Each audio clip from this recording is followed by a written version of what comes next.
It now resumes the sitting.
All right.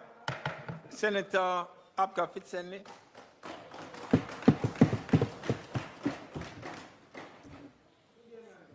Thank you, sir. I rise to make my contribution to the Counties and Parish Amendment Act 2025. The bill proposes to make the municipality of Portmore parish number 15 in Jamaica. When this bill is passed into law, Portmore will be the first parish created in Jamaica since May 1, 1867. Indeed, a historic bill, sir. I don't propose to temporize too much. I will get to the point. I've listened to the debate on the issue and the general posture taken by the opposition and the government regarding this matter of Portmore becoming a parish. And regarding the matter of constitutionality of the bill, I must indicate that I don't find compelling the arguments quoted by the opposition Senate leader concerning the alleged lack of constitutionality of the bill. The objects of the bill make it clear that it intends to establish Portmore as a parish. That is the primary objective. It's a matter of public record, and the member knows as well that the ECJ has the power to set boundaries and to ensure that there is conformity with the law. I therefore find as wanting the suggestion of the bill being ultra vires. It appears clear to me that the Constitution contemplates that where anomalies exist, the ECJ will step in and take corrective steps. That's the first point I wish to make. I'm also disappointed in the posture taken by the opposition on a number of important matters concerning this bill. And I'll tell you why I'm disappointed. Because some of the arguments are marinated by a semblance of hypocrisy. So we hear the opposition leader saying the PNP does not want a referendum concerning the issue of Jamaica's final appellate court, a matter that touches and concerns every single Jamaican. Yet the same opposition leader calls for a referendum on the matter of Portmore. There's a word for that, sir. Hypocrisy. The other matter of hypocrisy is the opposition Senate leader attended upon the Parliament today and was robust in his presentation and his denunciation of gerrymandering. Yet, he's on tape speaking about a seat being cut for the PNP. That, sir, is another indication of the hypocrisy of the stance of the opposition. And I wish to caution the opposition to understand, Senator Bunting, that the people of Jamaica, they are not fools. They're intelligent. Yes. That's how it should be. And they are able to deduce issues. They listen to us in the Parliament. And when we take one stance regarding a particular matter, a similar matter arises and we take another stance. It is transparent. And there's a word for it, unprincipled. And I genuinely believe, sir, that the people of Jamaica are over that type of politicking.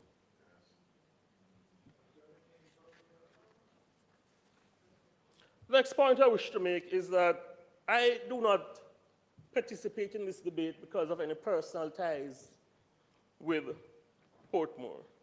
I have listened to the arguments from the two sides and assessed them.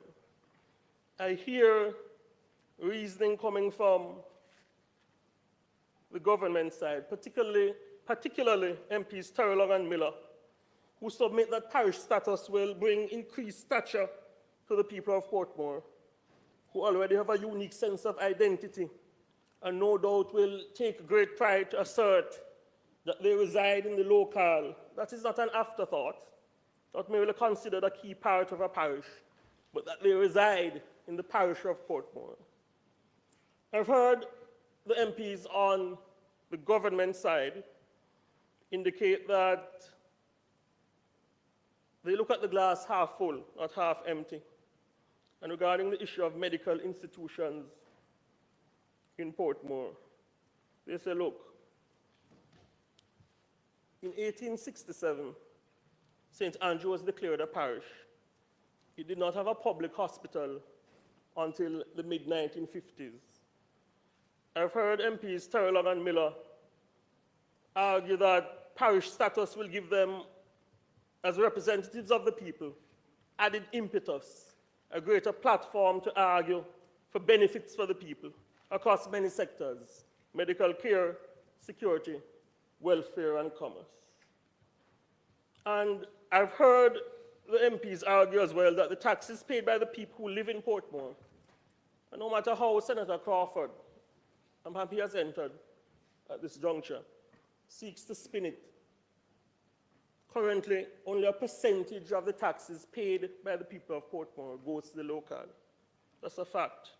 And I've heard the MPs argue that parish status will no doubt ensure that the taxes paid by the people of Portmore is spent to their benefit.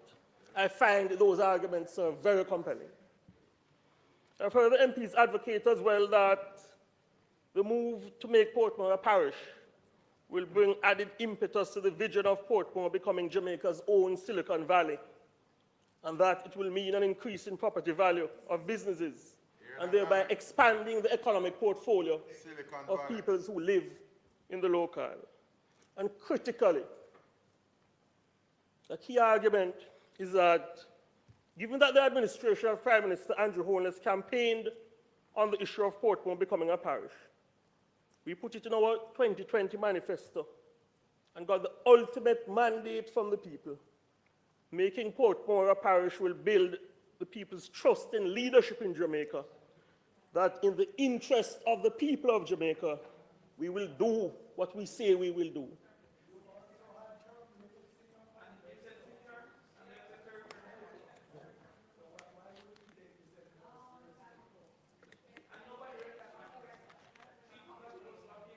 All compelling arguments, sir, which have persuaded me that it would be good to move ahead and make the great city of Portmore parish number 15 in Jamaica. When I listen to the arguments from the opposition, again, I'm disappointed. I hear arguments suggesting that making Portmore a parish might put politicians out of work.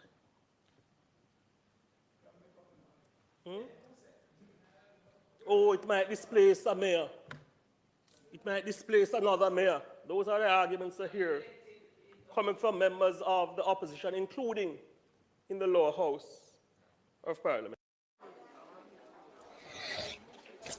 Don't worry. You can tell a doc that.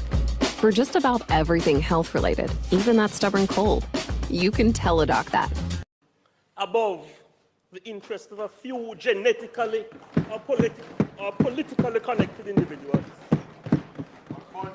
That's my advice to the opposition. For once, put the interest of the people of Jamaica, including the people of Portmore, first. That's my advice today to the opposition. People who you call Scotty or Thomas holding on to our work, which you are failing abysmally in, by the way, is not a credible factor to wage figurative war on a move that will bring tangible benefits to the people of Portmore. For once, put the interests of the people of Jamaica first, above the interest of your political cronies. On the matter of cronyism, sir, I have good reason to believe that the people of Portmore, having increased superintendence of their tax dollars, is very important. The corporation, led by Mayor Norman Scott, is now the subject of what we are told is a $1 billion corruption investigation being pursued by MOCA. In that vein, sir, even as we contemplate the benefits of Portmore becoming a parish, I wish to reiterate my concern. It's a serious matter, Senator Crawford. It's not a matter to be jocular about. Taxpayers' money. It's not a matter to be jocular about. I wish to reiterate my concern, sir, about the quality of governance at municipal corporations across the country, where the PNP have control. It's not the only corporation being led by Mayor Scott. It's not only the corporation being led by Mayor Scott that has been mired in corruption allegations. We have had similar controversies in Westmoreland, Hanover, Manchester, and others controlled by the opposition party, which is currently mired in what the media refers to as the PNP KSAMC corruption scandal. That scandal, sir, took life when the General Secretary of the PNP was heard on leaked audio answering a question from a PNP caretaker about why more KSMC monies were sent to some PNP caretakers compared to others in December last year. And the PNP General Secretary said this was being done for strategic purposes. He said more monies were being sent to divisions where it is expected that by-elections will be called. And he might huff and he might puff on political platforms across the country, sir. I reiterate my statement that this KSMC PNP corruption scandal is evidence of organized criminal activity, for which Dr. Dayton Campbell and Mayor Andrew Swaby was heard in leaked audio saying he was gelling up and grilling up the thing, should step aside. Dr. Campbell, sir, should step down from every post of consequence that he has, including being a commissioner of the ECJ.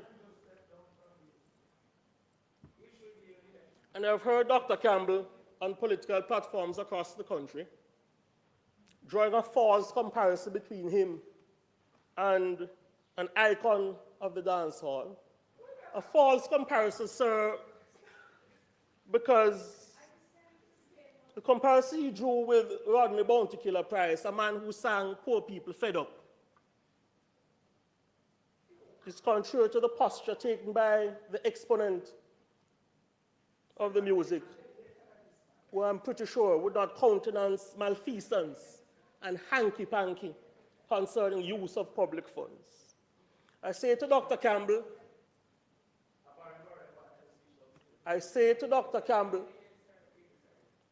that if he knows what we know, his time would be better spent directing his PNP cronies at the KSMC to take them sticky finger of poor people money.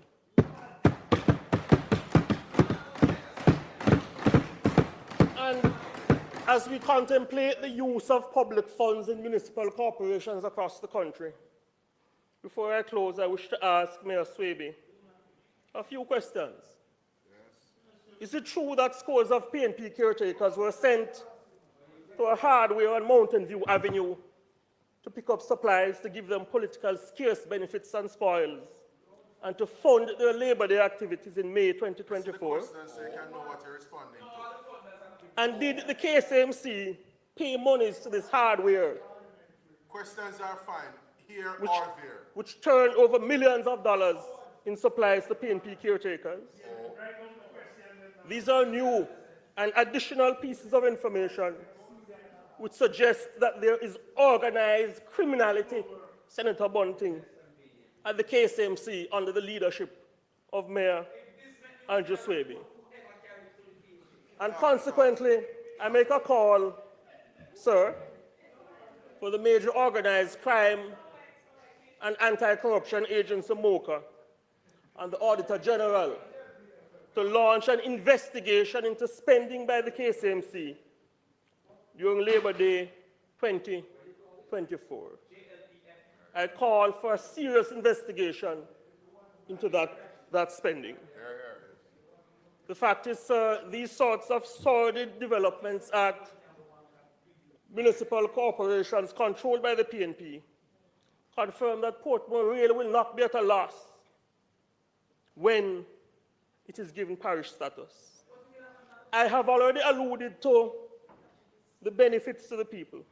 Many benefits. So let the parliamentary record confirm that on principle and in the interest of the people, this senator supports passage of the Counties and Parish Amendment Act 2025. If it pleases you, sir, I resume my seat. Thank you.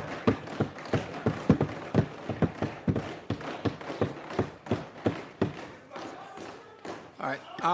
Thank you, Senator Apka Finsenli. Senator Lambert Brown.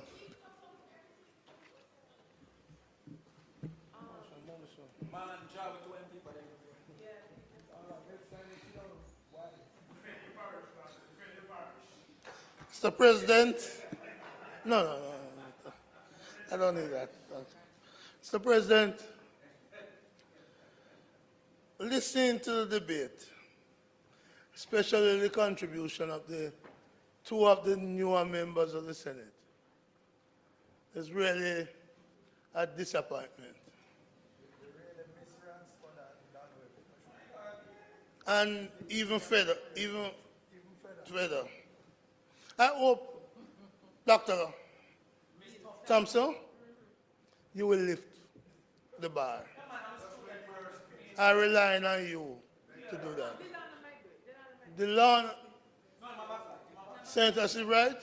I'm also depending on you. You see? You don't have to be everlasting, Senator Morgan. And sometimes, by being everlasting, you expose your weakness. And that is what was on full display today. Mr. President, I hope that what I'm going to say now is not considered by that side to be insultive. But I'm going to say it. What I heard from that side today remind me of the 5 in 4. The promise 5 in 4. Where is it? An illusion being pursued by this government, but never to be achieved. Mr. President, when I listen to them, I realize that over 1,000 Jamaicans made the mistake of trying to sleep with their windows and doors open and still wake up alive in the morning.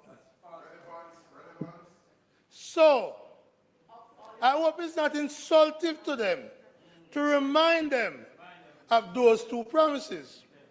As I also remind them, without insulting them, of the fixed date election promise and the grand referendum. And before the Prime Minister speaks next week, I want to remind him that he had proposed last year that the NHT would build 15,009. 15,009 houses. So, I also remember the long-standing promise of a MAG, a Central Forensic Lab. So, I am well recalling the promises made by them. So, I am satisfied. I am satisfied that the big promise of a police headquarters at New No Man's Land, made with such fanfare, has not materialized. So when they come to me, a resident of Portmore, still, but not only that, there was a time when I was the only Portmore resident in the Senate. I welcome, I welcome Senator Morgan. But Senator Morgan, I've been in Portmore before you're born. I've been there from 1977. So, and when you think that your parents is the only working class, my mother was an hospital attendant at National Chest, and she has brought up a son. She has brought up a son who the Prime Minister told you right sitting there, make sure you take me on. So that's for you. No, I was Morgan. I'll show you my Manning Cup football picture. So, Mr. President, I say to the people of Portmore, remember those promises. Because what we're facing in Portmore is like a person suffering from major internal issues and then goes out to say, can I get a cosmetic fix on my face? Can you make my nose smaller? In other words, this cosmetic parish status doesn't fix the real problem. Doesn't fix the real problems of Portmore.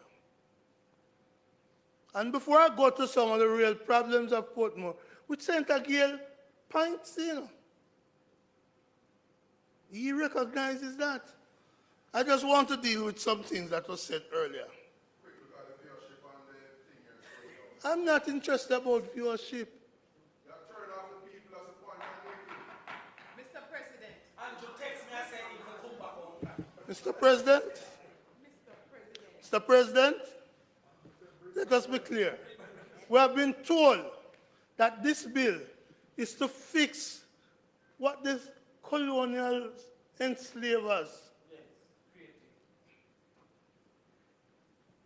left us. And I wonder, Minister, I wonder, Senator Morgan, why is it that the big left be gifted to us, Privy Council, by those same colonial masters, is being so embraced by you that I can only say the embrace is even closer than a young baby and suckling at the breast of the mother. So, I am seeing that this so-called argument about colonial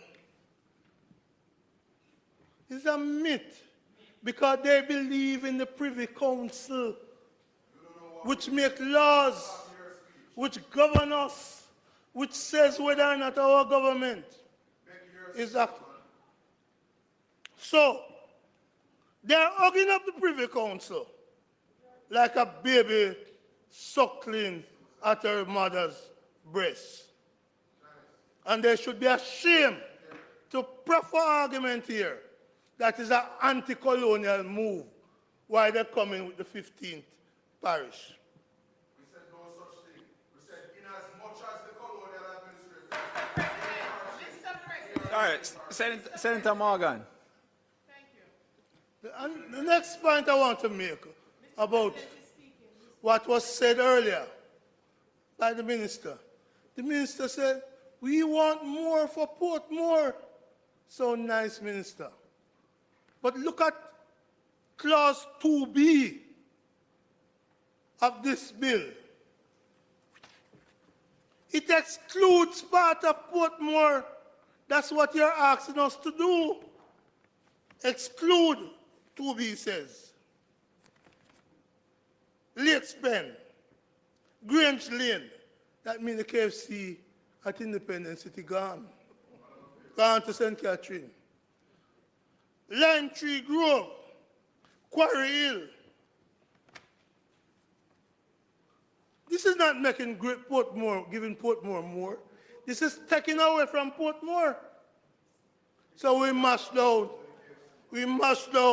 that untruth. We must down that untruth.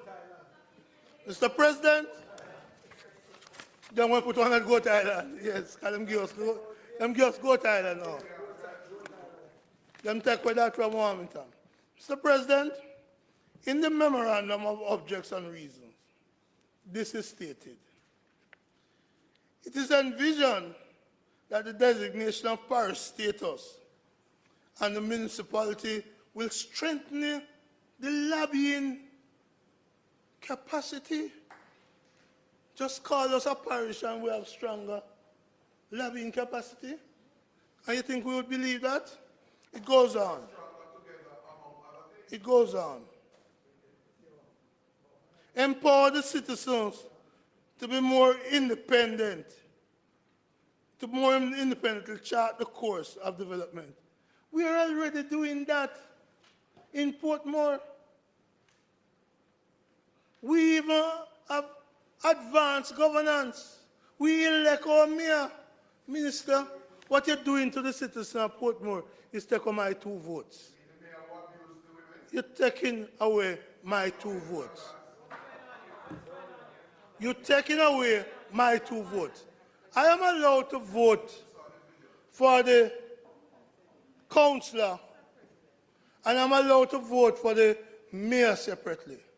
And some people in the municipality have split their votes. Vote for a mayor of a different party and a councillor of a different party. They're taking away that possibility from the citizens of Portmore. And the minister said, oh, we're giving you more. No, minister, you're giving us less than we have now. President, the best way to describe this bill is how my MP in the other place, Fitzjackson, described it. That this bill is a gerrymandering bill. This bill is about making Portmore smaller.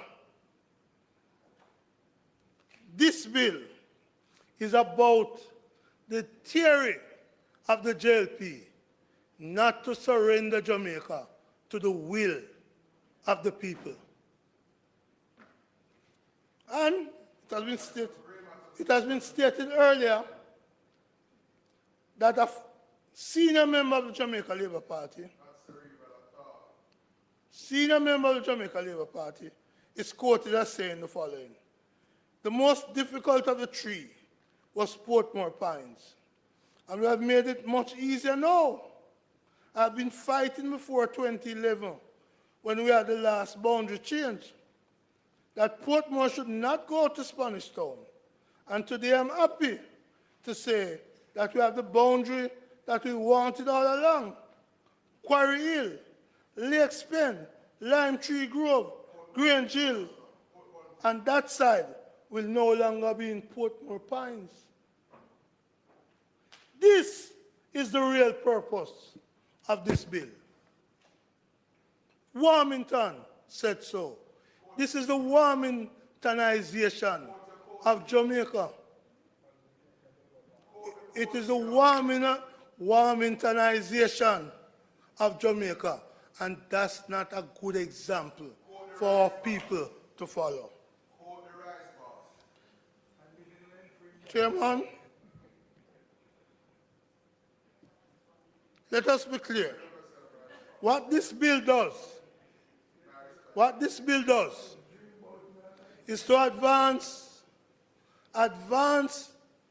the not surrender in Jamaica to the will of the people.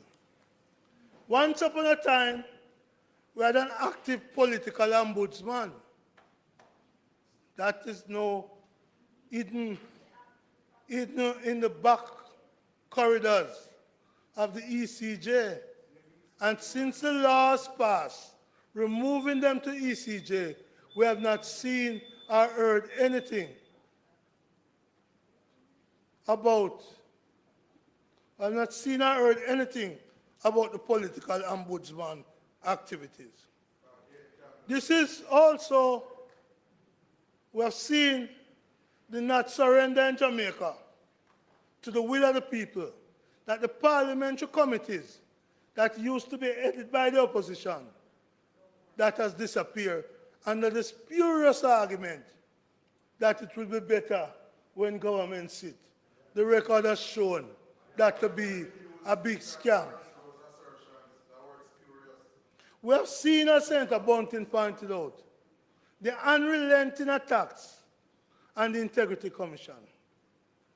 And since recently, we have seen the attacks also on the Auditor General.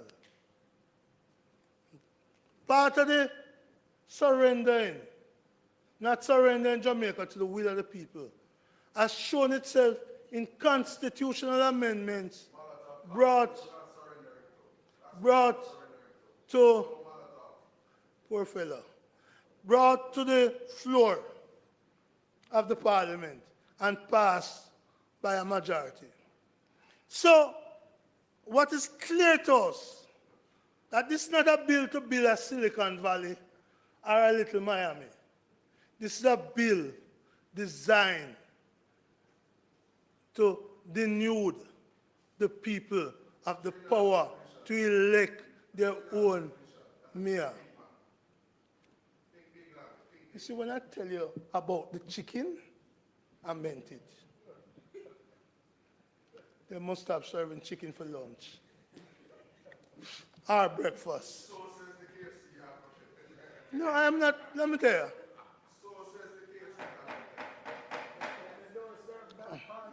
So Discover doubles your cash back at the end of your first year. So I want another double shot, double fluff, She is double. good. You earn rematch.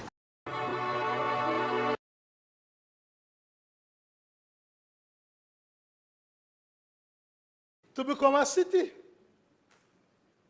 maybe it will be cut off from Trelawney. The reality is that this government is good at making promises that are not fulfilled, but promises that sound good. And I hope that that will fool the people. Mr. President, I do not intend to be long. Bless you, bless you. You're going back to Mobile before the president. Yeah.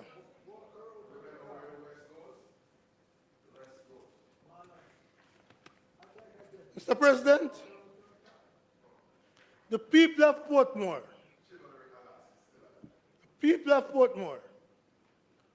want certain things rather than to be declared a parish. The people of Portmore want a prime minister whose statutory declaration can be certified.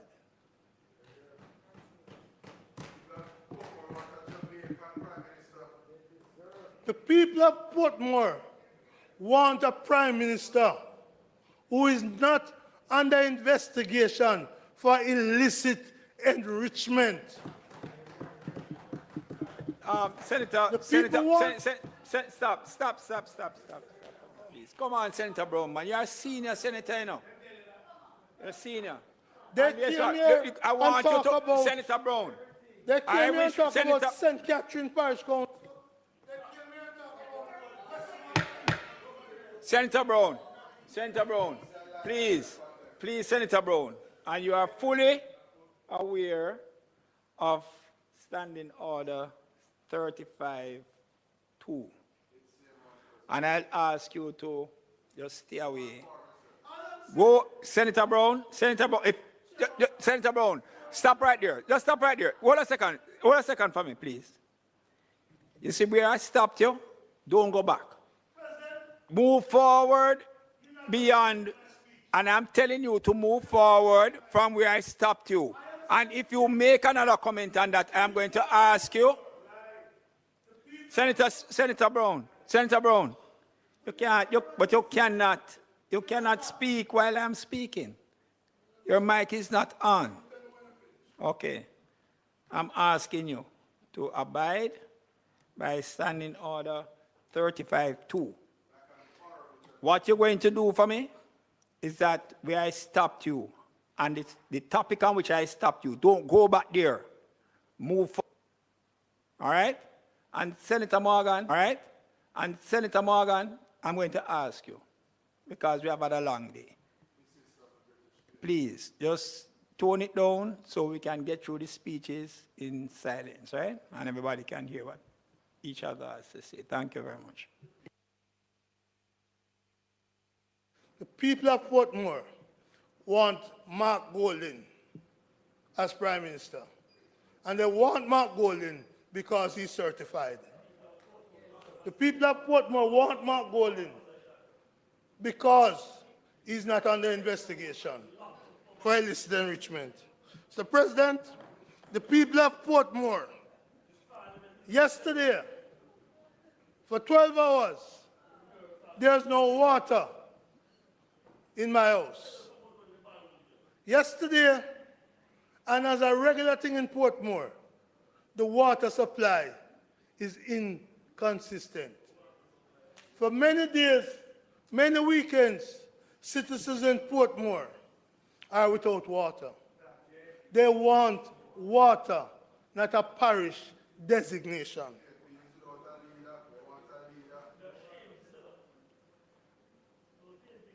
Mr. President, the people of Portmore want their roads fixed, not a designation of parish status.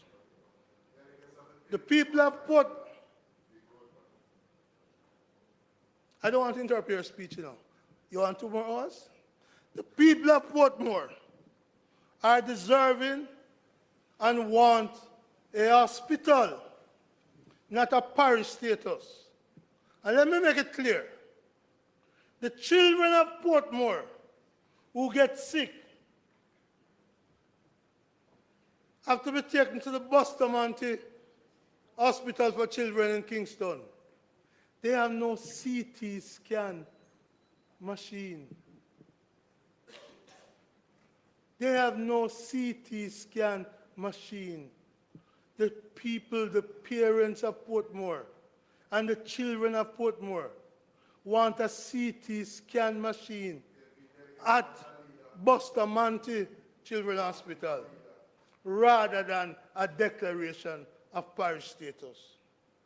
The people of Portmore want for their children a proper microscope to be used in surgery at Bustamante Hospital for Children rather than to be declared a parish status.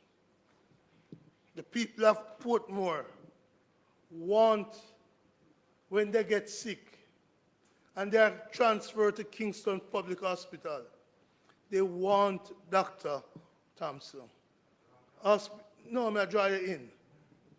They want operating theaters that work and operating theaters without mold. That's what they want. Fix those. Fix those. The people of Portmore, Senator Floyd Morris said, they ask you, cemetery or parish status? Parish?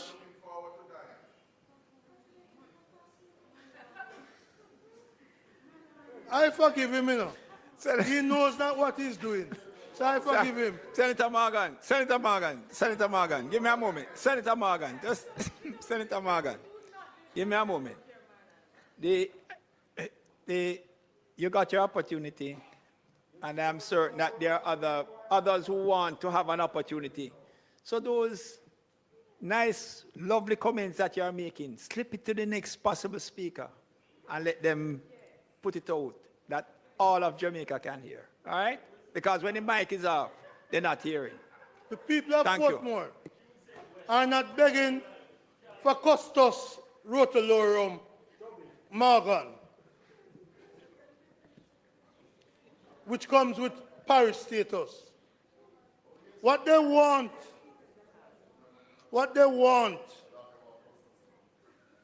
is to maintain their role of influence in the bigger parish of St. Catherine.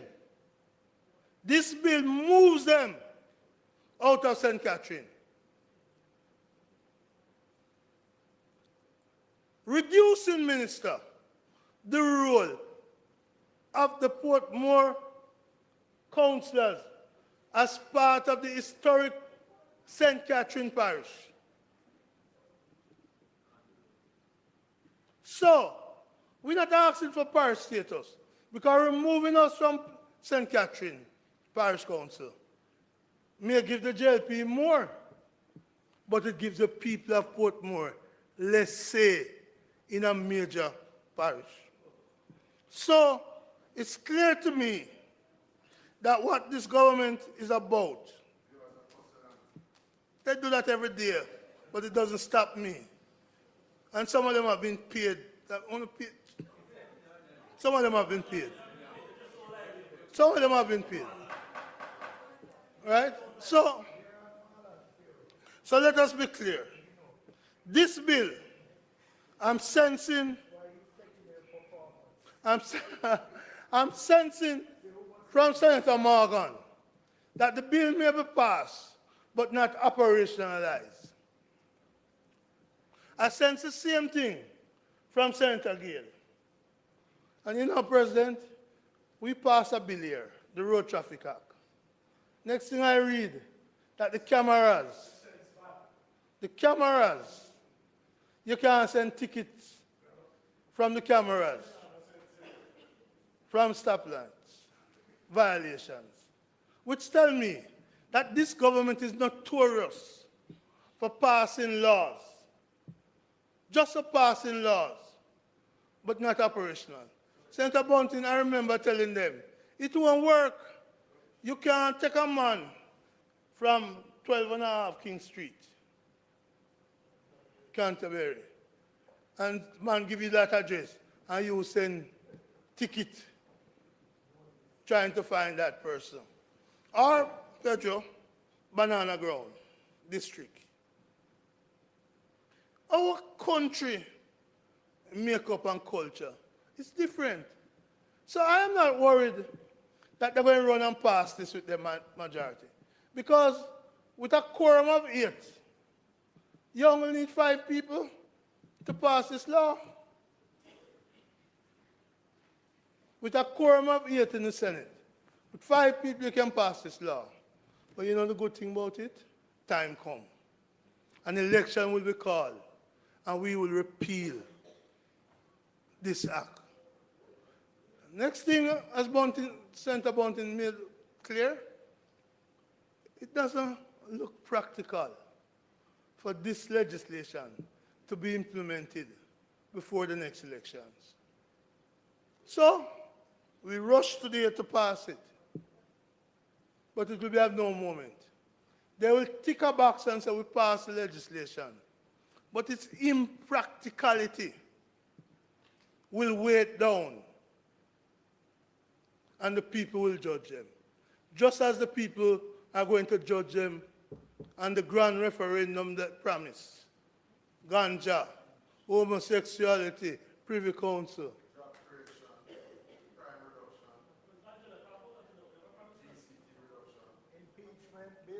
Impeachment bill. So that the people of Jamaica, I think it's Senator Fitzhenley say, they're not fool. Get up and say it now. Get up and say it now. I am here. I am here 13 years, and you won't last that long. I am here 13. President, I ask that he withdraw that, because he's saying I should be in GP for what? You see, For what? I didn't, you For- know, I you didn't actually hear didn't, that? I never heard. I know but you I'm know. because I'm focused on you, you know, Senator Brown. Yeah, but when they are talking, you weren't focused on them. You're focused on me. Come I on, thank you Senator for Brown, go focusing ahead, on. go ahead. But let me make it this way. Abka, this man who stands here stands on integrity. My hands are clean, my heart is pure. And you can make your snide remarks, but they fall flat because they're based on lies. That's fine with me. That's fine with me. I am who I am. I am a proud servant, leader of the people of the country. I am happy because I remember how you, Senator Morgan, did to Portia Simpson Miller in the run-up to the 2011 elections. I remember how you put a vulture. Sorry. Senator Brown, The hell of a Senator Brown, vulture. Senator Brown, just stop a moment. Stop.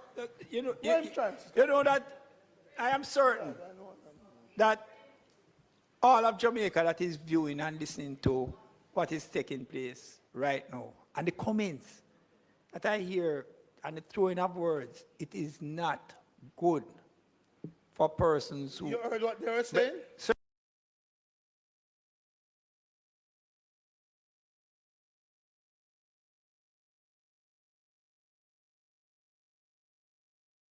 Did you know you could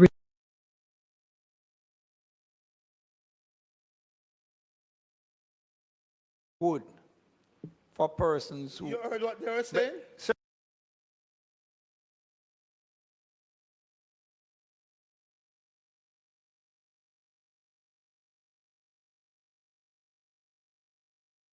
Sir, I am speaking to both sides. Oh, it's both sides you're talking to? Yeah. People of Jamaica, let them pay for what they did in the past and what they've done now. And the pretty promises has caught up on them. This effort, Sorry, Senator Morgan, and if it is Fitzhenley, I haven't heard Steve right, but please, just allow Senator Brown to finish. Please, I don't want to hear it again from that side, please. You're taking this thing down into a road that I don't think it is going to end up nice. All right? End up nice. All right? Please. Come on, man. You're speaking about certain things. If you want to take it onto the political platform, I can't stop you, but I will stop you here. All right? Please. thank you. So I got that out of you. No, yeah. Thank you. So, President, no, I have no time to be gracious when I say unfairness. So, President, let us be clear. This bill doesn't give Portmore more. It takes away from what Portmore have. This bill is an attempt to give the JLP an advantage. But I say the people will decide. Time come. I am satisfied that the people will punish them for their stewardship that is lacking. Thank you very much, Senator Brown.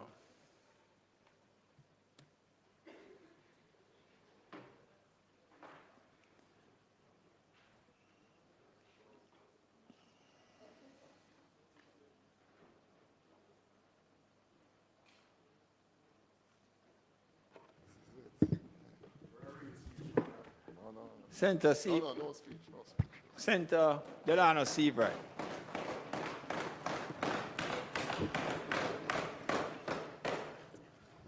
Mr. President, I rise to comment briefly on the Counties and Parishes Amendment Act 2025, which seeks to grant parish status to the Portmore City Municipality, making it the 15th parish of Jamaica.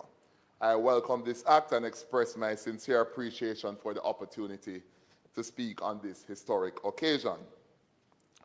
This move is not just an administrative change, but a recognition of Portmore's remarkable journey, a journey of transformation from coastal plains and sugar estates to the largest residential community in the Caribbean, with a very high number of university and college-educated citizens, many of who are productive and drive the economy and the administration of our country in many ways.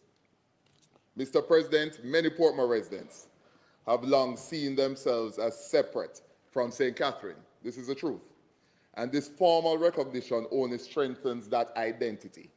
Additionally, this elevation to parish status is a natural and necessary step in Portmore's continued growth, ensuring that the people receive the governance, the investment, and the opportunities that they deserve.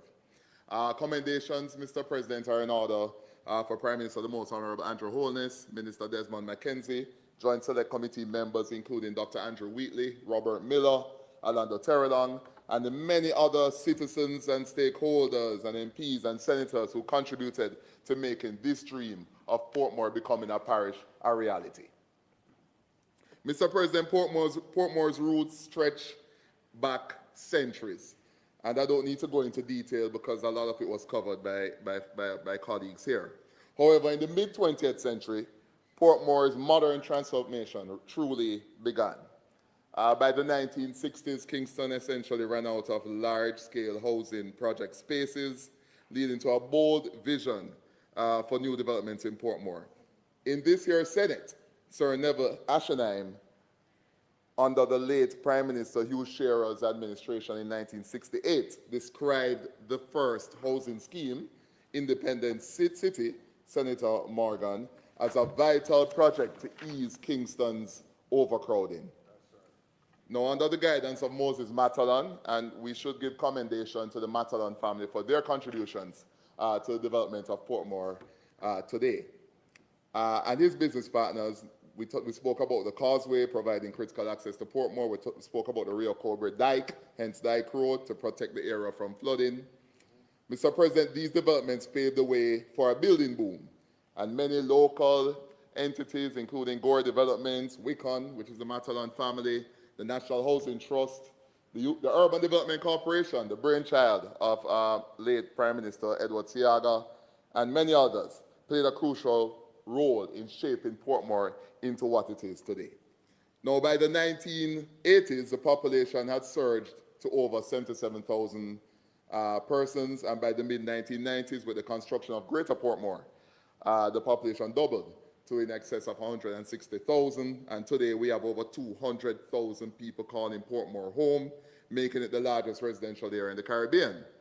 So, Mr. President, in 2003, Portmore was granted municipality status, allowing it to elect its own mayor, which awkwardly is, that mayor is ceremonial at best, is a toothless tiger. So despite the good intentions of the municipality, in its format, frankly, doesn't work well as it should today.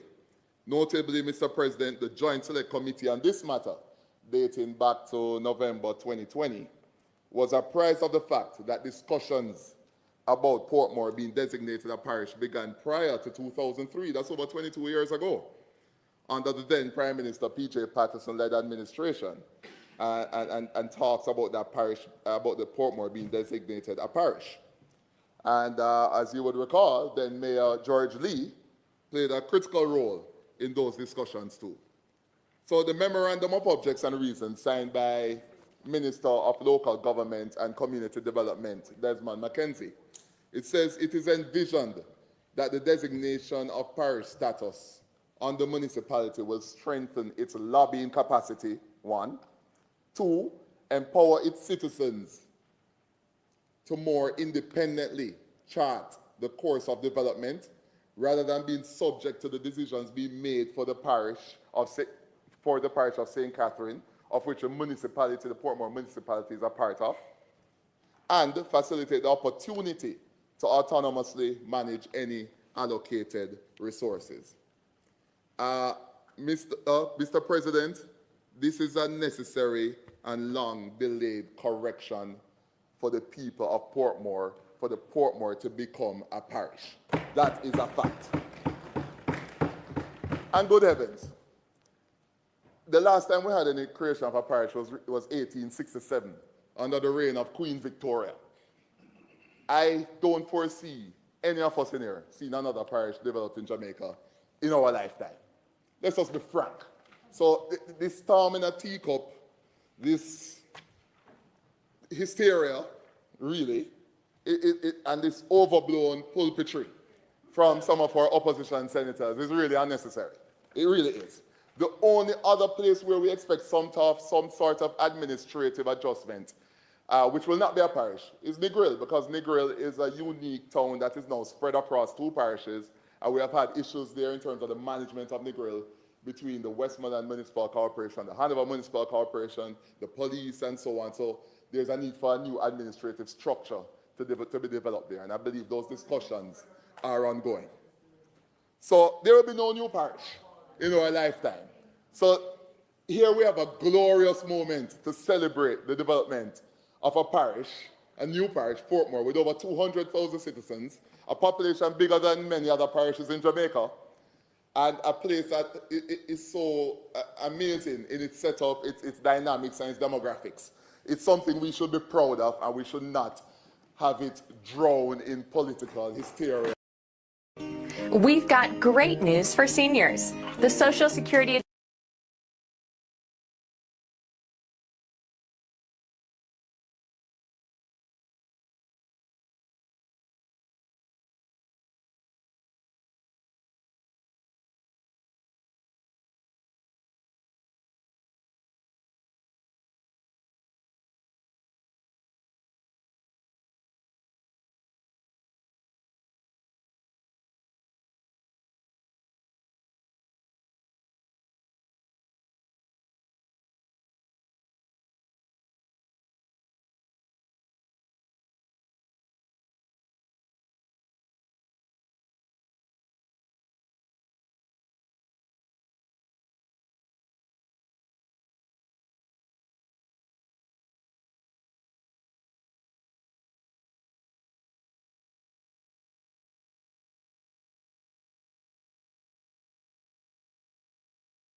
administration has made a Whenever you have a new city borders, new town borders, new parish borders, new province borders, new capital, like Abuja, Nigeria, there was a debate there politically as to why the borders are here. Scotland had a reorganization of their local government divisions in 1996. There were huge debates, but they were responding, like we are, to population shifts and demographic shifts that have happened in spaces, and we have to act accordingly. So, in any event, the fact is, this is a momentous occasion. Boundary concerns will always exist. That's the nature of life. But progress must always take precedence. Full stop. So parish status will not only provide better governance, it will unlock Portmore's full potential as a center for tourism, entertainment, and economic development. And I'm proud to stand in support of this historic act and excited for what lies ahead of Portmore as it steps into its rightful place as Jamaica's 15th parish. I thank you, Mr. President. Thank you. Thank you very much, Senator Seawright. I think that's it, Minister.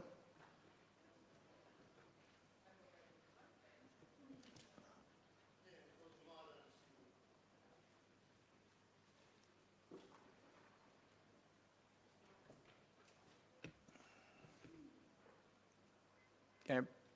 Mike. Thank you, Mr. President.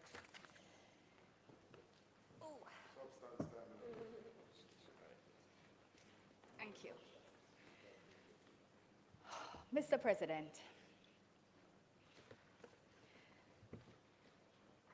I'd like to start where our last speaker ended.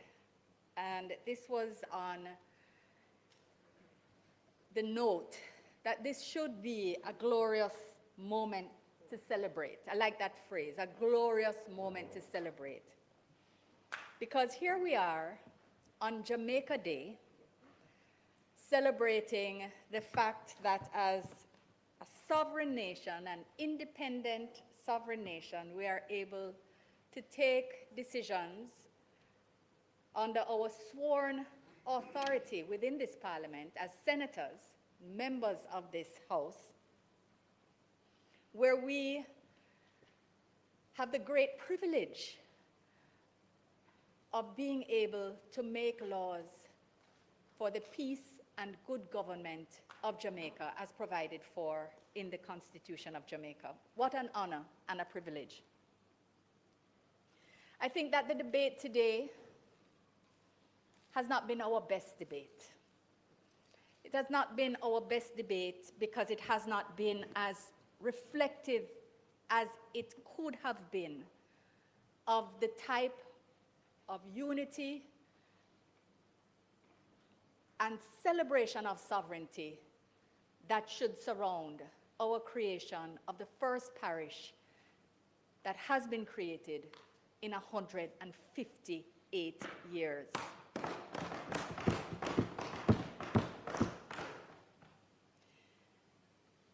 I'm a little disappointed that the opposition has argued against this bill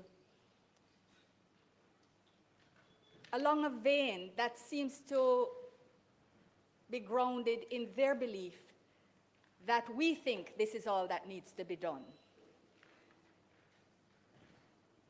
They seem to be arguing that declaring the parish, because it will not magically, on second one after its declaration, create everything new in Portmore, that this is therefore somehow grounded in a base political motivation. And I think that's unfortunate, because I think if there is one thing that this administration has demonstrated, it is that where we have a vision for something to be done, that we get it done. And we don't believe that we are the repository of all ideas either. So the 21.5-acre Portmore Resilience Park, which is under construction right now, with all of the facilities that will help to make community and family life balanced and upful and fulfilling allowing young people to have a place to relax and socialize in a clean and an uplifting way. Families to spend time, do sports, and general, you know, your church groups and other community organizations have a place to meet and build their community, optimize their community. A government that has upgraded and is in the process of upgrading the health facilities that are there and planning a new hospital. One that is building a new development with a master plan structured in a way that has never been structured in Jamaica's development, in Bernard Lodge. A government where our Prime Minister, who remains connected, who loves the people and who the people love, was this very morning at Independence Primary, singing our national anthem with the little ones, celebrating the goodness that is in our young people in Portmore, in Independence City.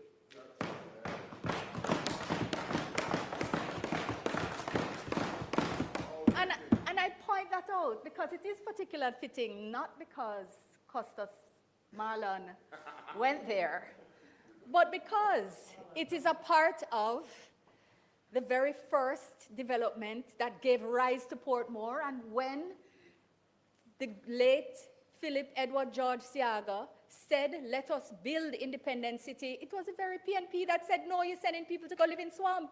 They did not see the vision. They didn't see the vision. It is the very same people when in 1966, Lyndon Newland of blessed memory also said that we're coming with the NIS. They said, no, it's a syntax, when now it's one of the most important institutional support for people, for vulnerable persons in Jamaica, and has given rise to so much more. And this is why we feel confident that the people of Jamaica will judge. As Senator Brown has said, the people of Jamaica will judge because they are wise. They are discerning, and they follow these matters, and they know what's important to them. Good government is important to them. Empowerment is important to them. So where it is that Senator Brown doesn't even realize that he has described Portmore as being a part of the major parish, St. Catherine, as an ethos that doesn't recognize that a lot of people in Portmore want to not be seen as part of St. Catherine. They see themselves as Portmore, and that this gives life and voice to that. So we are not saying that there is a unanimous position. It is quite clear that some of your supporters follow your view. But there are many, many more who this is what they want. And not because it will mean some magic wand is going to make everything perfect, but it sets the path for a level of autonomy and development that has been absent. And it's been absent because of the different dissonant structures that have been described earlier in this debate. So, Mr. President, I want to just touch on two more points that I think should be raised without going too deeply into the fact that it is this difference in how we envision the future for Jamaica that makes one of the distinctions between our administrations. And I'm not going to go into the raft of achievements we have on our side and the dearth on the other. That's not where this argument is going. No. So, but an argument that says that because Lakes Pen and Grange Lane, I believe it is, are going to be excluded, then we are giving less and ignoring what more can come. So I'm not even speaking about the geographic area and trying to balance with Goat Island and Hellshire Hills. Nothing like that, but just saying that this is not about the physical space. It's about the declaration that sets the platform for so much more to happen. Mr. President, on the constitutional issue, I want to just very briefly say we're quite clear that the authority of this Parliament is to make the law which declares the parish. The parish, the act comes into effect on an appointed day. There are matters which must take place after the parish is declared. And that will include constituency boundaries, but they are not part of this declaration process. They are a separate process. They are part of a subsidiary process. They are a part of a reference in a schedule to the Constitution and not a part of the constitutional power, the lawmaking power, which this Parliament has.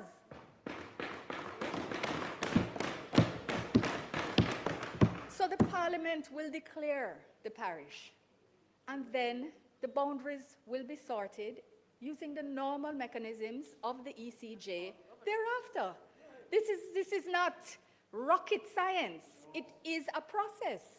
And you may have a view about the order in which things should be done, but there are also other views that say that unless the parish itself is declared and the boundaries are recognized, then you cannot take the other actions that would be necessary. So it's unfortunate that you have taken the position that you have this morning, Senator Bunting, and I hope through the President that you will look back at it. I think we all heard the passion with which you expressed your perspective, but I'm hopeful that, again, noting that this is a moment where I think people would more want to see unity than what they're seeing. And I think when people look at the potential positives, they are understanding less what you're saying are the negatives.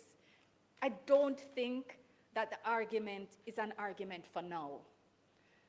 The Jamaican people want better, and they want more. And I think that in circumstances like this, like the one which puts itself before us today, this bill, this glorious moment, this opportunity, it is a time that we could do better. So I want to say, Mr. President, that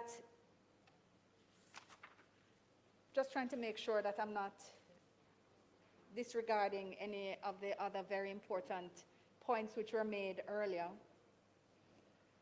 but just to expressly opine that the suggestion by Senator Morris, and I think probably Senator Bunting, you had made it as well, the bill does not transgress the Constitution. The bill does not. We have the authority under the law and under the Constitution to make the bill before us, to bring it into passage. And then other things need to be done. And for the people of Portmore, still more things need to be done. But as they can see what is happening around them at this point in time, as they have been seeing, the roads being fixed, the park being built, the thought being given to the hospital, the upgrades to the health centers, the outbuilding of the parish court, improvements to schools, that all of this is happening, but there is still more. Because the vision of a tech park, of Portmore as a Silicon Valley of the Caribbean, these are not things that are by the wave of a hand, but these are things which are possible. The young, educated population of Portmore is a pool of human capacity waiting to be harnessed in a way that can be for them, especially with the increase in housing that is going to take place in short order, because it's already on the way. So let's look forward. Let's divest ourselves of some of the base political arguments that have a place elsewhere. Sure, they have a place elsewhere, but really not in this Senate. And, you know, this government, or rather the party that now forms government, we had this vision and placed it in our manifesto, and we did campaign on it. And we did set up the Joint Select Committee within months of the electoral victory delivered on the back of that promise. It has taken a little too long to come, I agree with that. It should have come earlier, and it could have, I believe. But that is not sufficient of a flaw in the process to now not be supportive. I think that this is a good day. We can make it a better day for Jamaica, and we can make a better future for the people of Portmore. Senator Morgan, let us end on a positive note. Thank you. Mr. President, please do not undo my goodwill. Mr. President, it has been a long day, but it is a historic day. It is Jamaica Day, and indeed, it is Portmore's Day.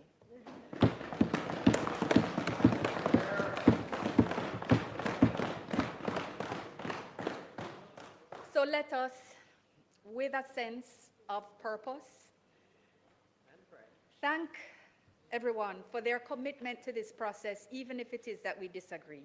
And disagreement is entirely an accepted part of democracy.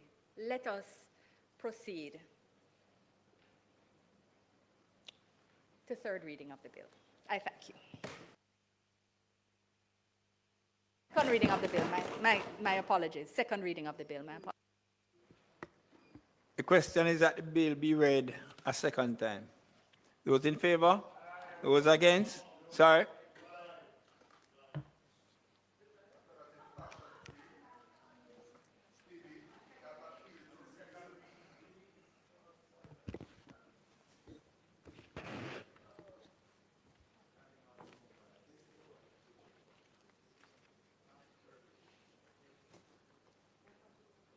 Senator Allen,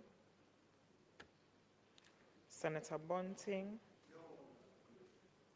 Senator Brown, Senator Crawford, Senator Fitzhenley, Senator Fraser Binns, Senator Gale, Senator Golden Campbell, Senator Hill, Senator Johnson Smith, Senator Dr. Longmore, Senator Morgan, Senator Professor Morris, Senator Dr. Dana Morris Dixon, Senator Gabriel Morris, Senator Scott Motley, Senator Sivright, Senator Sinclair, and sorry. No, I'm sorry. My apologies. My apologies. I have the president separated. Sorry. Yeah, sorry. Sorry about that. And Senator Dr. Thompson. Okay, thank you, Mr. President.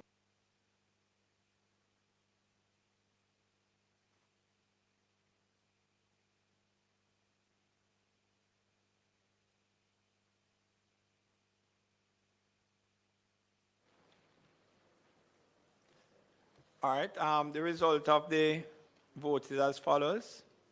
We have 10 ayes, 4 noes, and 4 persons absent. So the question, take this one, please. The question will be read a second time. The ayes have it. An act to amend the Counties and Parishes Act to declare the city and municipality of Portmore the 15th parish of Jamaica, and for connected matters read a second time. Senate will now resolve itself into a committee of the whole Senate to consider the bill clause by clause.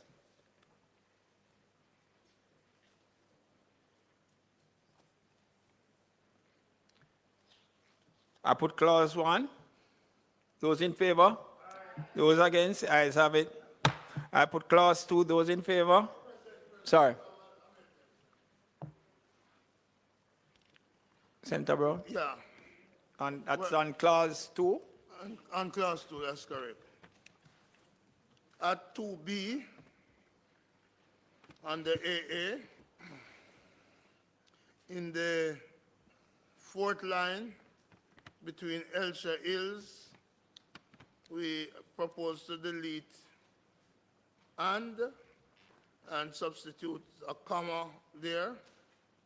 So upon then it will read, under the name of the parish of Portmore and shall include the Elsha Hills, comma, Goat Islands. We propose to delete and exclude. So we'd put a comma after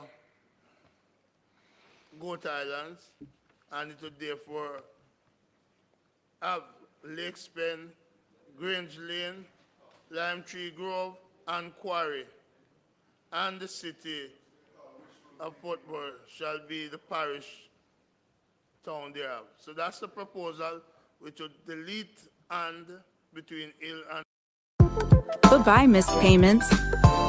Schedule an upcoming payment or request in a few steps. Comma after Goat Islands, delete and exclude, and read onward. Sorry, Pedro? Yeah, and it reads onward. That's the amendment we made. So essentially what that would do is include in the parish of Portmore, Lake Spen, Grange Lane, Lime Tree Grove, and Quarry Hill, the city of Portmore shall be the town, parish town. That's what would be the effect of that amendment. And I so propose. Mr. President, that amendment is not accepted.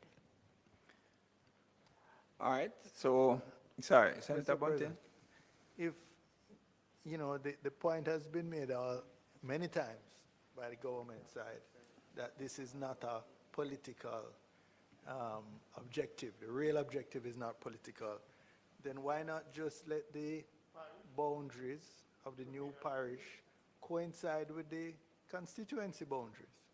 That would be much easier. It would not create a problem, and you know, and it would prove the point that they've been, the sincerity of the point that the government members have been trying to make.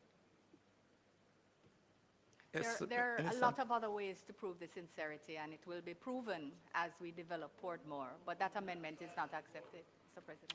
All right, so there's a proposed amendment, and we'll have to take a, right. So there is a proposed amendment, and I am hearing from the minister that the proposed amendment is not being taken, so we'll have a vote. So those in favor of the proposed amendment?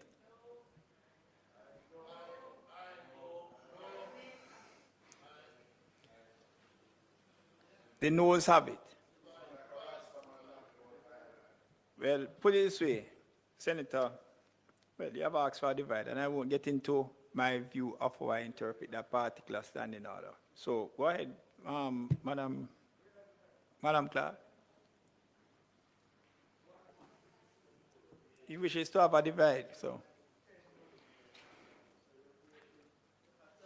No, you're going to have a vote whether to, on the proposed amendment, whether to accept or no.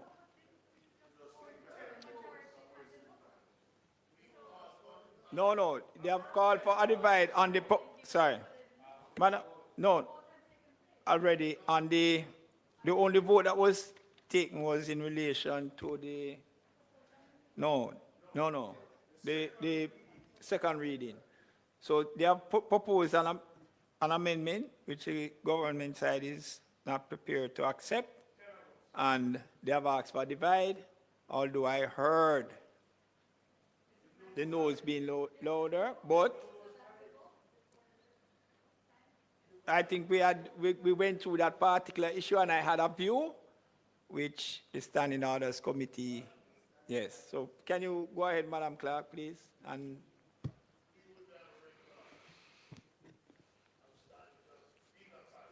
I say that I have a disagreement with the approach, but there it goes. So let's go.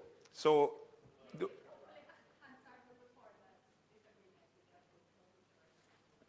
Let's go. All right. Senator Allen, Go ahead, Madam Clerk. Senator Bunting, Senator Brown, Senator Crawford, Senator Fitzhenley, Senator Fraser Baines, Senator Gale, Senator Golden Campbell, Senator Hill, Senator Johnson Smith, Senator Dr. Longmore, Senator Morgan, Senator Professor Morris, Senator Morris Dixon, Senator Morris, Senator Scott Motley, Senator Seabright, and Senator Dr. Thompson.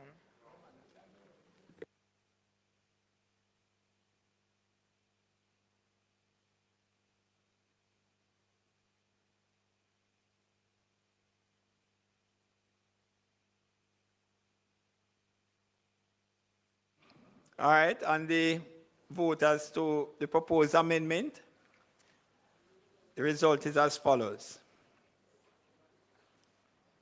Ayes 4, noes 10, absent 4.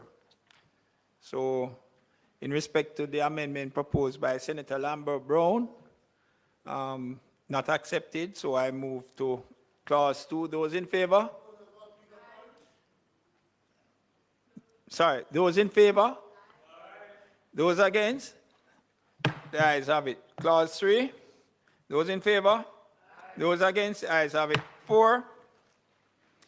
Sorry, Senator Bunting, Senator Brown. Anything else you wish to? We can, no, I want to go. I'm just, can we take it in full? The rest of them, that's all I'm asking. That's all I need to know. We have 4, 5, through to 9. Can we take them in block? 4 to 9. Those in favor? Those against? The ayes have it. We have the title, enacted clause. I got a little nervous there. I think I have sufficient experience. Those in favor? Those against? The ayes have it.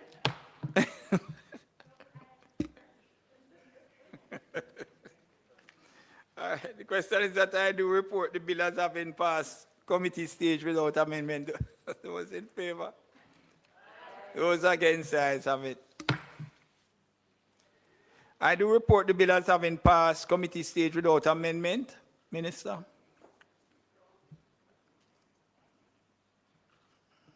Mr. President, might I ask for third reading of the bill?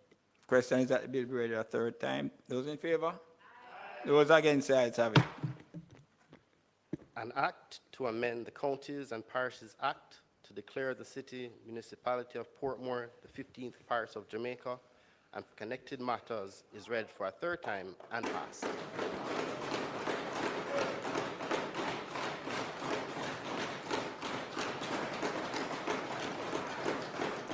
You have the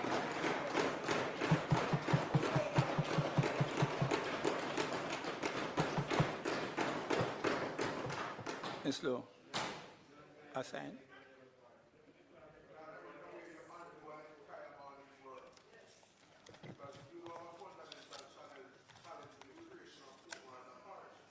They don't have the stamp on it.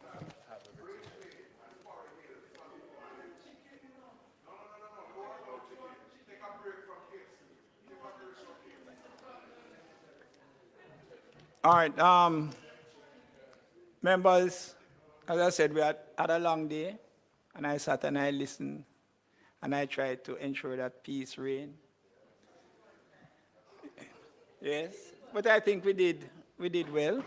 After several hours, the debate is over, and sometimes Senator Brown would say that I am not to participate in the debate, but I make these comments as the closing remarks of the Senate with a quote that I formulated and didn't get an opportunity to say it before. For the record, stop being afraid of what could go wrong. and start being excited about what could go right. Rise and take pride of place and resolve to work under the law to continue to build a Portmore which will last and of which you and the generations to follow may be proud. When you are independent, you walk your own road to success, peace, and prosperity. So that is me as President of the Senate, taking the opportunity to make my comments and my views known. I did not get involved in the debate, sir. Thank you very much. All right, so after, and it's now 4:29 and going to 4:30. Yes, Mr. President, if we could sit beyond 4:30, Senator Morris Dixon, the Minister in charge of Education and Youth, wishes to raise a matter on the motion for adjournment. Okay, and those in favor of sitting, those against? The ayes have it. Senator Morris Dixon. Thank you.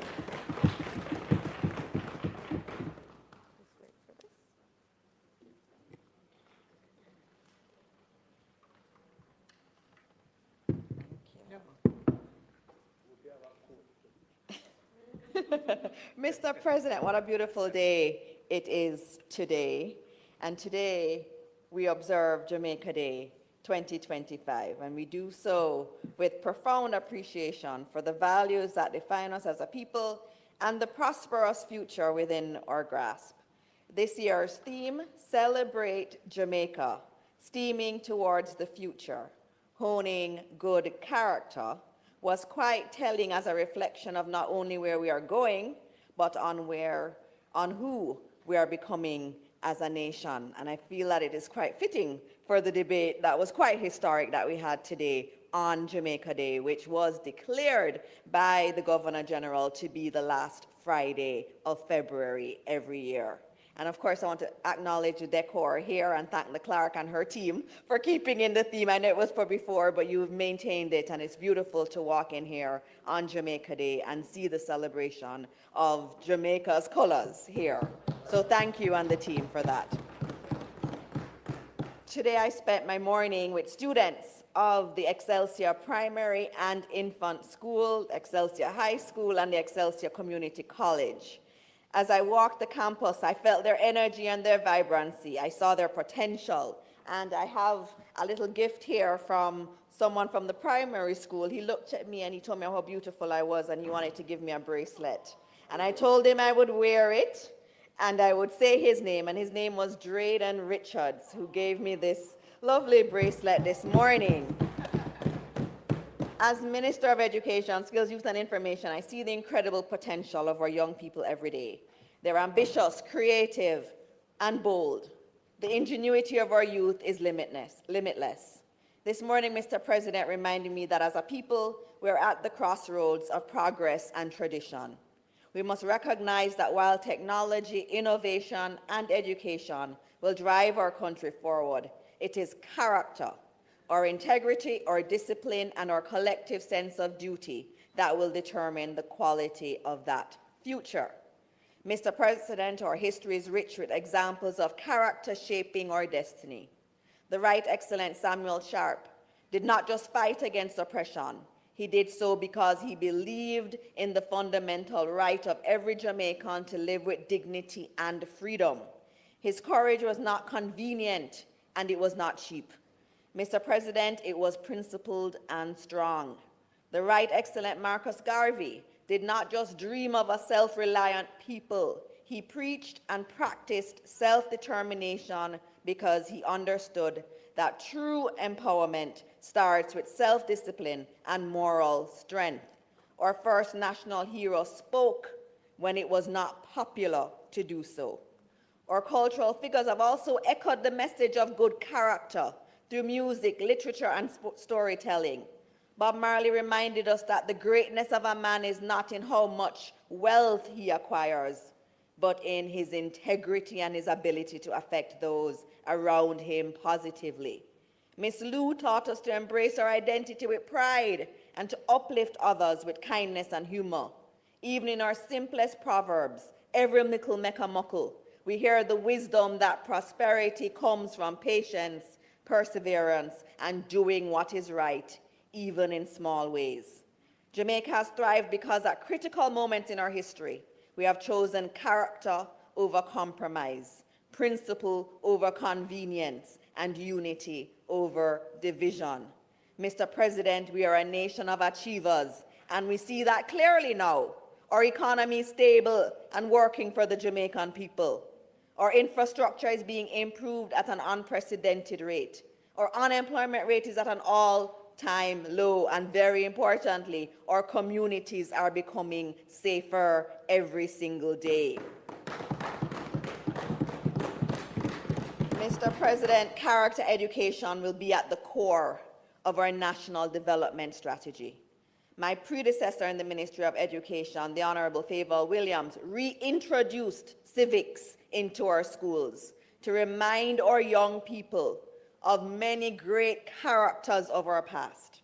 Mr. President, I will build on that work by strengthening our values-based education for all our students in our schools.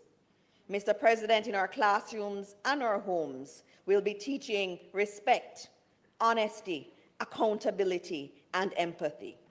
Mr. President, on Jamaica Day, I remind us of our national pledge that speaks to the values we aim to instill in our children and in all Jamaicans. Before God and all mankind, I pledge the love and loyalty of my heart, the wisdom and courage of my mind, the strength and vigor of my body in the service of my fellow citizens. I promise to stand up for justice, brotherhood, and peace, to work diligently and creatively, to think generously and honestly, so that Jamaica may, under God, increase in beauty, fellowship, and prosperity, and play her part in advancing the welfare of the whole human race. Jamaica will not steam towards the future on ambition alone. It will move forward on the moral courage of its people. And once we continue on this path in our schools and in our communities, our best days will not be behind us, but instead will be ahead of us. Thank you, Mr. President, and happy Jamaica Day.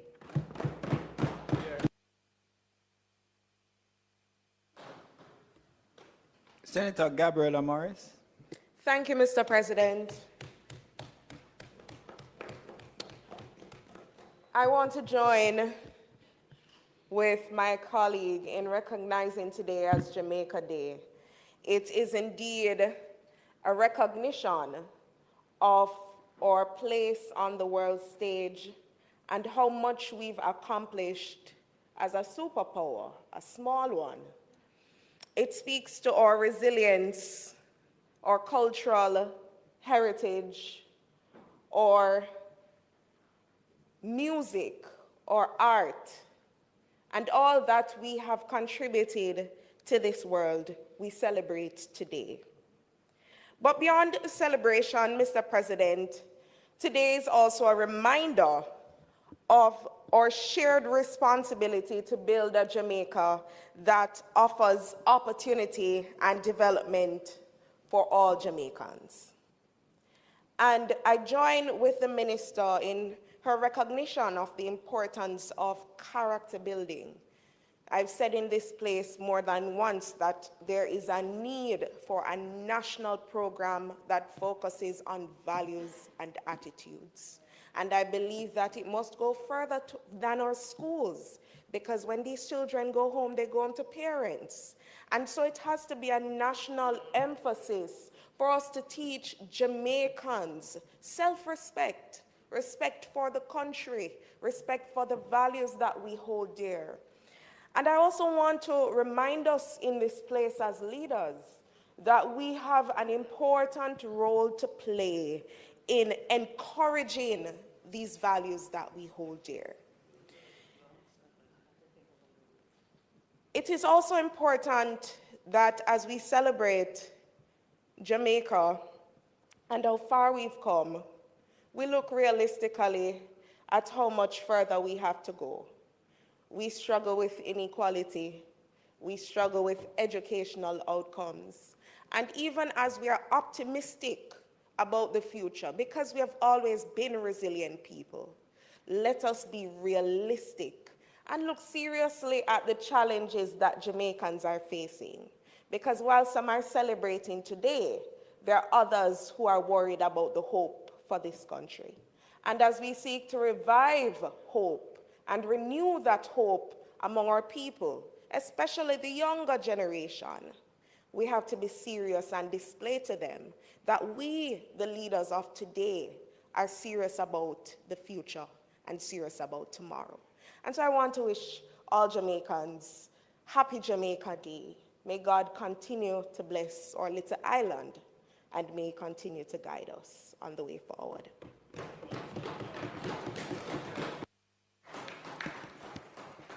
Very well said, Senator Gabriel Morris. All right, so on that wonderful note from both sides, and yes, Minister.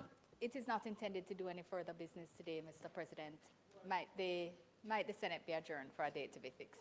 And I'm certain all is going to say aye to that. So the Senate is now adjourned for a date to be fixed. Thank you very much. Aye and bye. Have a good rest of the evening.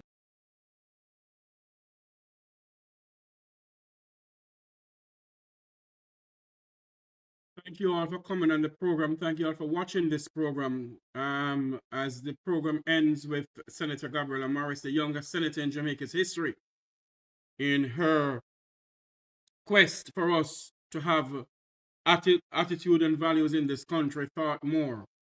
Because many times we have been disrespecting each other, even on this platform, because you may support a different party, or you may speak up about certain things. They'll come over here and they will disrespect you, as if we're not all Jamaicans. The last time I checked my birth certificate, it never say a member of the Jamaica Labour Party, member of the PNP. It says I'm a citizen of this country, a citizen of Jamaica. That's what it says. And until we, in this country that we call Jamaica, can put this country first, and not a political party, then I'm sorry, we won't be a better nation. And until we, the people of this country, can realize that the change that we seek will never come from the People's National Party of the Jamaica Labour Party. The change that we seek in this country come from us as a people. And I say to you this afternoon as I close this program, let us be the change that we seek in this country. Let us be the change that we seek in this country. Not a political party, but let us be the change that we seek in this nation. Goodbye from the Make We Talk program. May God bless you. And may God bless our island home, Jamaica land we love. Have a great afternoon, everyone. Remember to like, share, and subscribe to the Make We Talk Jeffrey Tavares YouTube channel. And remember to join Wilfred Rattigan tomorrow at 3 p.m. with Regent Rattigan for another exciting episode of Regent Rattigan. And I think tonight is Mystic Sensation. I don't remember. But join Rattigan tomorrow evening at 3 p.m. for an exciting episode of Regent Rattigan. Good afternoon, everyone. Unity is strength. Make we reason. Make we talk. If we see corruption in any shape or form, we're going to highlight it. Make we talk. Jeffrey Tavares represents yard and broad and the entire diaspora. As long as it affects the life of our nation, uncover the truth. Make we reason. Make we talk. And we don't care about no vumva viva va. No upper echelon. Nobody is not above the law. As long as it not help Jamaica. Make we talk. Make we talk. Unity is strength. Make we reason. Make we talk. If we see corruption in any shape or form, we're going to highlight it. Make we talk. Jeffrey Tavares represent yard and broad and the entire diaspora. As long as it affect the life of our nation, uncover the truth, make we reason, make we talk. And we don't care about no vumva viva va, no upper echelon, nobody is not above the law. As long as it not help Jamaica, make we talk. Make we talk. Unity is strength. Make we reason. Make we talk. If we see corruption in any shape or form, we're going to highlight it. Make we talk. Jeffrey Tavares represent yard and broad and the entire diaspora. As long as it affect the life of our nation, uncover the truth, make we reason, make we talk. And we don't care about no vumva viva va, no upper echelon, nobody is not above the law. As long as it not help Jamaica, make we talk. Make we talk.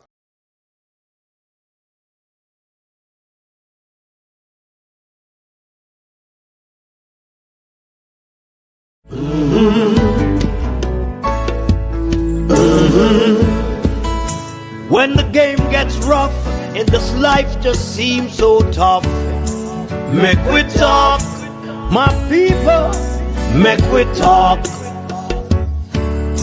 When this town becomes an ugly place, don't let it erase the smile from your face. Make we talk, people, make we talk.